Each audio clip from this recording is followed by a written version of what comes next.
Hello everybody. आज class 12 science English medium physics subject में जो चैप्टर नंबर 6 है इलेक्ट्रोमैग्नेटिक इंडक्शन, जो आज का टॉपिक है दैट इज मैग्नेटिक फ्लक्स।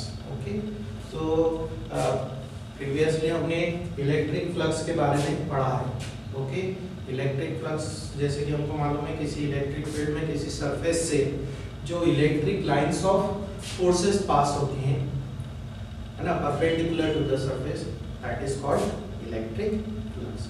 वैसे ही यहाँ पर मैग्नेटिक फ्लक्स भी के बारे में हमको पढ़ना है। Okay, so first of all अगर हमको इलेक्ट्रोमैग्नेटिक इंडक्शन पढ़ना है तो सबसे पहले हम मैग्नेटिक फ्लक्स पढ़ेंगे, फिर हम करंट आगे का जो इलेक्ट्रोमैग्नेटिक इंडक्शन देखेंगे। Okay, so first of all magnetic flux क्या होता है?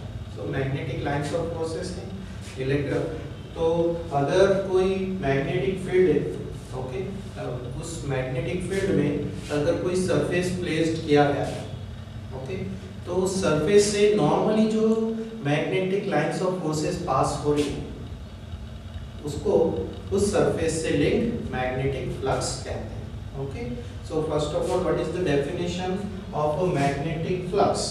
So that is the number of magnetic lines of forces passing perpendicular to a surface or area placed in a magnetic field is called magnetic flux linked with that surface. Okay, तो उसको magnetic flux, बार-बार ये term हम use करेंगे, what is magnetic flux? So first of all you should understand what is the concept, what is magnetic flux. Okay, so यहाँ पर magnetic field है, this B is magnetic field और उसमें हमने एक सरफेस रखा हुआ है। ओके, एक सरफेस, उसका एरिया ए है और सरफेस का सरफेस के नॉर्मल की जो डायरेक्शन है वो एन कैप वेक्टर बता रहा है। इस सरफेस का एरिया ए है। Okay, so that magnetic flux जो होता है, ठीक है, फाई बी और we can use phi. Okay, phi लेंगे तो डिफरेंशिएट नहीं कर पाते इलेक्ट्रिक फ्लक्स है कि magnetic flux, that's why phi B हम ले रहे हैं। Phi B equals to B vector dot A. Okay, B magnetic field है और ए क्या है? ए, एज यू नो कि उसको हम वेक्टर मानते हैं। दोनों के बीच का जो डॉट प्रोडक्ट है, so phi B equals to B dot A. Okay, so phi B equals to B A cos theta, B का मैग्नीट्यूड, ए का magnitude and cos theta. Okay, this is ये नॉर्मल फॉर्मूला है किसी भी surface से जो magnetic field में कोई सरफेस प्लेस किया है उससे लिंक्ड मैग्नेटिक फ्लक्स। ओके, सो अगर मैग्नेटिक फ्लक्स के बारे में बात कर रहे हैं तो हमको मालूम होना चाहिए कि क्या होता है मैग्नेटिक। किसी भी मैग्नेटिक फील्ड में किसी सरफेस से नॉर्मली निकलने वाली जो मैग्नेटिक लाइंस ऑफ फोर्सेस है उसका नंबर, उसको हम मैग्नेटिक फ्लक्स बोलते हैं। ओके, सो ये हमारा फॉर्मूला आ गया है, phi B equals to B A cos theta. तो phi B equals to B A cos theta. Okay, B is magnetic field, A area of this surface and cos theta, what is cos theta? Theta क्या है? Magnetic field. Okay, ये B vector और ये जो surface है इसके normal उनके बीच में जो एंगल है दैट इज थीटा। ओके, अब हम यहाँ पर अगर हमको थीटा की वैल्यू मालूम है तो हम मैग्नेटिक फ्लक्स निकाल सकते हैं। सपोज कुछ केस हम लेते हैं, suppose theta equals to 0 degree. Okay, theta equals to 0 which means ये एन कैप वेक्टर है और मैग्नेटिक फील्ड दोनों एक दूसरे के पैरेलल है, या हम बोल सकते हैं कि जो हमारा सरफेस है, ओके, ये मैग्नेटिक फील्ड के परपेंडिकुलर है। सरफेस का नॉर्मल नहीं, surface. So in that case theta equals to 0 क्योंकि एंगल किसके बीच में? सरफेस का नॉर्मल और मैग्नेटिक फील्ड के बीच का एंगल दैट इज 0 डिग्री। तो in that case phi B, you know कि cos थीटा की मैक्सिमम वैल्यू 0 डिग्री पे है। Okay, so cos 0 will be 1, so phi b will be equals to ba. In this case the magnetic flux linked with the surface will be maximum. कब surface से maximum होगा? जब magnetic lines of forces surface के perpendicular pass हो रही है, surface से perpendicular. Okay, in that case B और ए वेक्टर के बीच का जो एंगल है, इसके नॉर्मल के बीच का जो एंगल है that will be 0 degree. Okay, so maximum flux हो गया।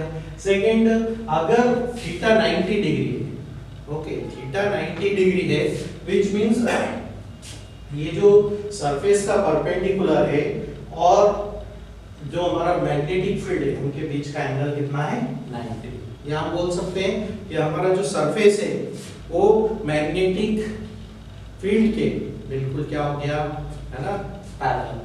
तो मैग्नेटिक फील्ड के वो पैरेलल है, तो उससे पास होने वाली नंबर ऑफ लाइंस, जो मैग्नेटिक लाइंस है, वो तो 0 होगी। यहाँ पर एंगल 90 हो रहा है, ओके, क्योंकि वो एंगल सरफेस के नॉर्मल और मैग्नेटिक फील्ड है। हमने बोला कि मैग्नेटिक फील्ड सरफेस के पैरेलल, ओके, एंगल 90 बनेगा। इन दैट केस cos 0 रख देंगे, तो BA cos 90 की वैल्यू कितनी होती है, 0। सो phi B will be equals to 0। Okay, जब सरफेस मैग्नेटिक फील्ड के पैरेलल, तो सरफेस का जो परपेंडिकुलर है वो मैग्नेटिक फील्ड के साथ 90 डिग्री का एंगल बनाएगा। इन that case magnetic flux will be 0, which means there will be no magnetic lines of force or magnetic lines passing through this surface। अब मैग्नेटिक फ्लक्स कब पॉजिटिव होता है, कब नेगेटिव होता है? अगर when magnetic lines of forces leave the surface, then flux is taken positive। अगर किसी सरफेस से बाहर निकल रही है magnetic lines of forces, so we take the magnetic flux as positive। And when the magnetic lines of forces are entering the surface, then the flux is taken as negative। Okay, so we can find the unit। Next है इसकी, what is the unit? Okay, so एक और चीज इसमें हमको मालूम होना चाहिए, जो मैग्नेटिक फील्ड है, that is its unit is Tesla, okay, and area it is meter square। So 1 Tesla meter square is equals to 1 Weber। Okay, so Weber is the unit of this magnetic flux। Okay, so magnetic flux phi B equals to BA cos theta। Okay, this was the concept related with magnetic flux।